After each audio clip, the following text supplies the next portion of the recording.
This is my DVD review of Ring of Honor Transform.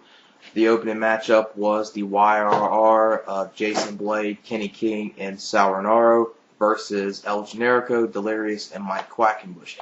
This was a match I wasn't expecting it to be great or anything, but I was expecting it at least be a decent to good overall match. But it really wasn't at all. It was terrible from start to finish. Nothing really enjoyable in here. Wasn't a real good opener. Wasn't one of those matches where the crowd got into it. You saw some decent stuff in here, decent stuff at best. The end of the match comes when El Generico and Mike Quackenbush dive outside to the floor onto Kenny King and Rinuaro. This leaves Jason Blade and Delirious in the ring, and then you see Chasing Rance of the YRR outside of the ring. He hits Delirious with a crutch, and then just Jason Blade rolls him up. So at best, 1 3/4 star match, nothing enjoyable at all for an opener. And then up next was the Daniel Puder $1,000 submission challenge. This wasn't really a match or anything. This was a little enjoyable. This was probably mostly trying to get more heel heat out of Puder and to finally have someone in Larry Sweeney's corner that actually gets Larry Sweeney heat just being associated with, which was the best thing that Puder brought to the table during his little time he was in Ring of Honor.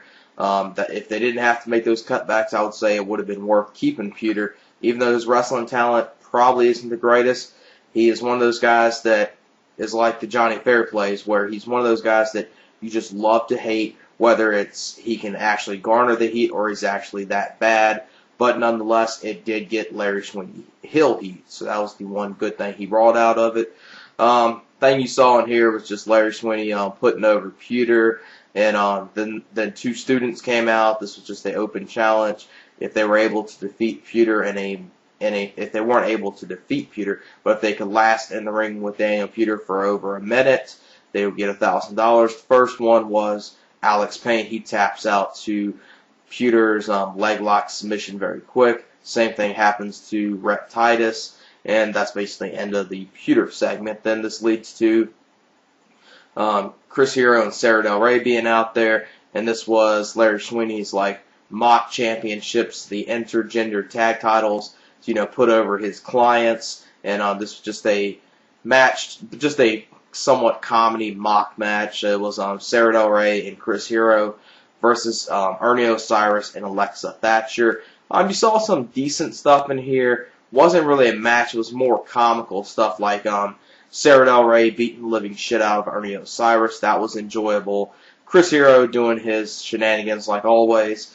And Alexa Thatcher, she did some decent stuff in here, but it wasn't really a match. It was just, one of those comedy matches that, was decent and decent at best. I would say, 1.5 stars. Then the next matchup was Jigsaw versus Roderick Strong. This was a match that they did okay together, but I was expecting a little more. They didn't really flow well together. At the beginning, it picked up in the middle, then to the end. It was at least enjoyable. This was one of those other matches that was decent, but probably should have been a little better. I would say about 2 3/4 stars. Roderick Strong gets the win after using some new submission he has, which is kind of like a Texas Cloverleaf, a variation of it. And then the next matchup was Jimmy Jacobs versus Jack Evans. This was an enjoyable match, good back and forth action from both. You saw Jimmy Jacobs trying to wear down Jack Evans. Jack Evans got in some of his high-flying maneuvers. Just a very good match, good back and forth action from both men. The end of the match comes with Jimmy Jacobs hitting the end time, and Jack Evans taps out to the end time. Then up next was a promo from Kevin Steen. This is basically talking about his match later on the night with Brent Albright. And then the next matchup was Claudio Castagnoli versus Austin Aries. This was a match I was expecting a whole lot more from it.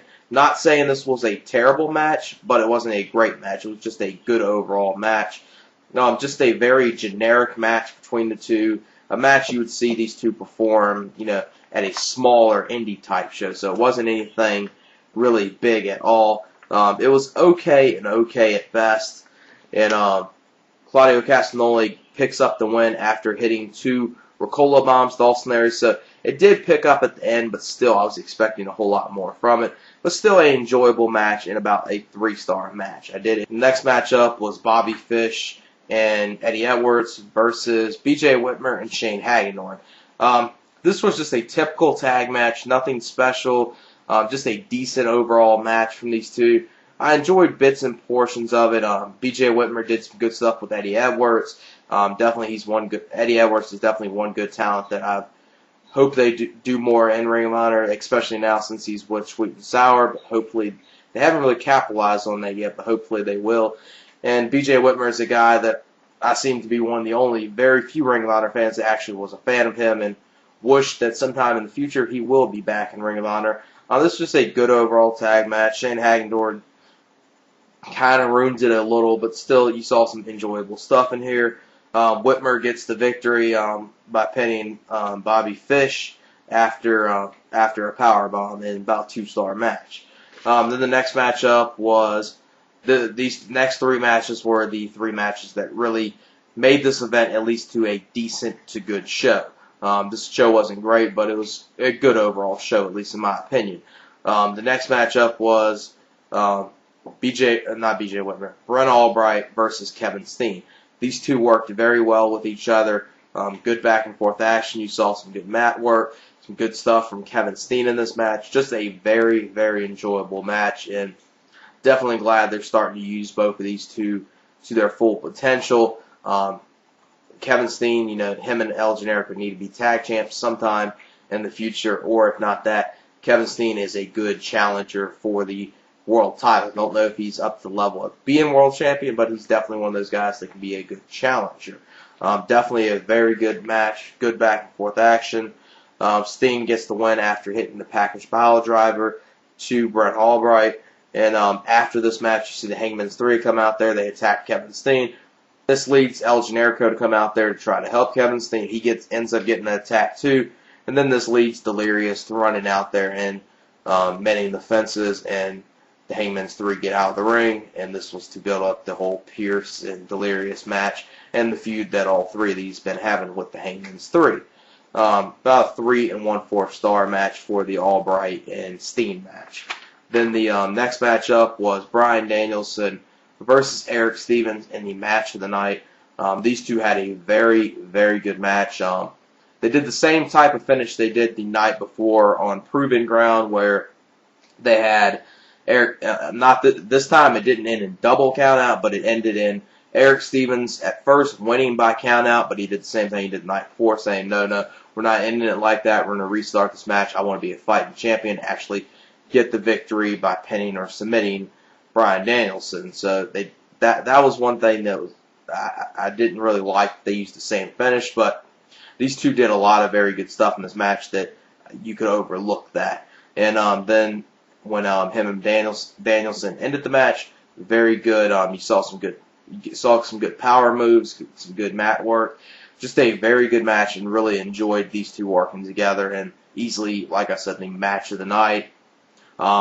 Stevens gets the victory after hitting the Dr. Bomb to Bryan Danielson. So this was to further build Erick Stevens up within this weekend. Within this double shot weekend, the night before, he defeated Austin Aries and then defeated Bryan Danielson.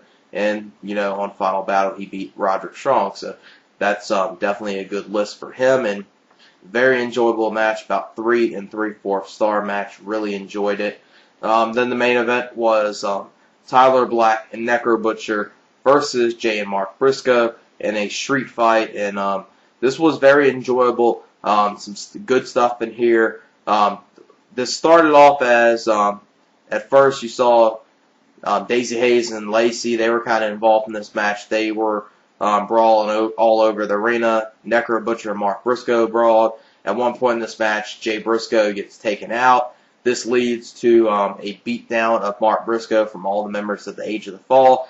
Then this leads to the Vulture Squad coming out, and basically this match changed into Tyler Black, Necro Butcher, and Jimmy Jacobs, and Lacey versus Mark Briscoe, Jigsaw, Jack Evans, and Daisy Hayes, which very good street fight. Enjoyed a lot of good stuff, brawling all over everywhere. Too many spots to name. A lot of good stuff in this match. Really enjoyed it. Mark Briscoe and Necro worked very well with each other. Jack Evans and Jigsaw did a lot of good stuff in this match. Just a very, very good street fight, and a match that, I can't really put it in words, but it's one of those matches you need to see, and a very enjoyable street fight. Not one of the best Ring of Honor street fights, but it was definitely a very good street fight. Good brawling, good spots, a lot of good enjoyable stuff. About a 3.5-star match. Really enjoyed it. Overall, I would say this show is not a show I would highly recommend, but it's definitely worth the watch, I would say. Definitely worth